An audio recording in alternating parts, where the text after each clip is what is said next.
हाड़ौती क्षेत्र में चंबल घड़ियाल सेंचुरी को संरक्षित क्षेत्र घोषित होने के बाद भी यहां बिना सुरक्षा इंतजामों के नावों का संचालन नदी इलाकों में बेरोक-टोक हो रहा है।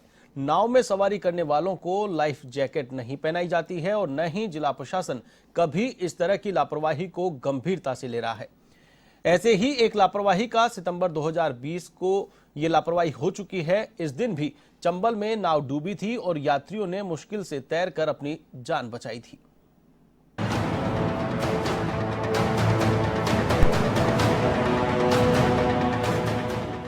बुधवार सुबह कोटा जिले के इटावा में हुई चंबल नदी की दुखांतिका एक बड़ी लापरवाही का नतीजा रही। हादसे से पहले नाव का चालक मना करता रहा, फिर भी अधिक लोग उसमें बैठते रहे। क्षमता से अधिक सवारी हो गई तो नाव नदी में समा गई। उसमें सवार बंटी और गोविंद और उसके साथियों ने यात्रियों को बचाने के लिए नदी में छलांग लगा दी और देखते ही देखते 30 से अधिक लोगों की जान बचाई।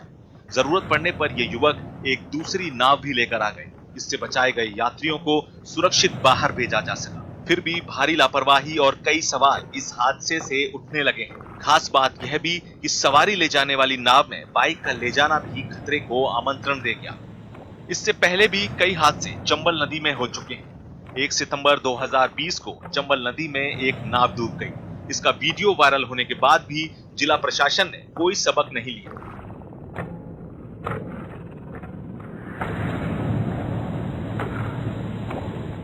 इस समय भी यात्रियों ने अपने दम पर ही जान बचाई थी। इस दौरान भी नाव संचालन में घोर लापरवाही देखी गई। यही नहीं, बिना सुरक्षा इंतजामों के नाव नदी में चलाई जा रही है। इसके अलावा कोटा बैराज के पास प्रतिबंधित क्षेत्र में मछली पकड़ने के लिए अवैध रूप से कई नाव चलती हैं। किशोर सागर में भी मछली पकड़ने के लिए अवैध नावों का संचालन होता है। कोटा बैराज के पास तो नदी में उतरकर मछली पकड़ना जारी है। यहाँ कई युवा जान जोखिम में डालकर यहाँ नहाने आते हैं, लेकिन प्रशासन का इस और कोई ध्यान नहीं। इसके साथ ही जल मार्ग से रंगपुर से केशवरायपाटन जाने वाले लोगों को भी सुरक्षा जैकेट नहीं पहनाई जा रही। यहाँ भी कभी भी बड़ा हादसा हो सकता है।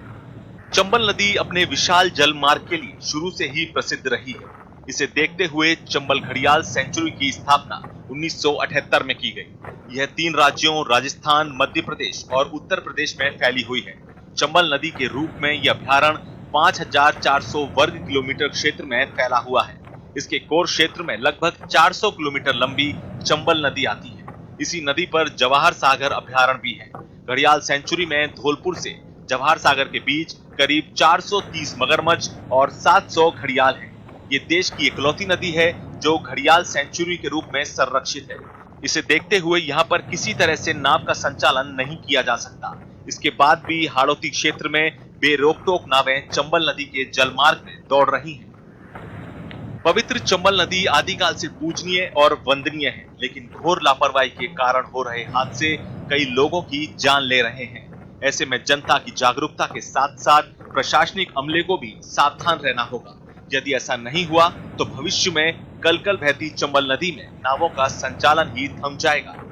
A1 टीवी के लिए कोटा से सहयोगी योगेंद्र महावर के साथ जयपुर से दिनेश सविता की रिपोर्ट। बुलेटिन में यहाँ पर वक्त तो चला एक छोटे से ब्रेक।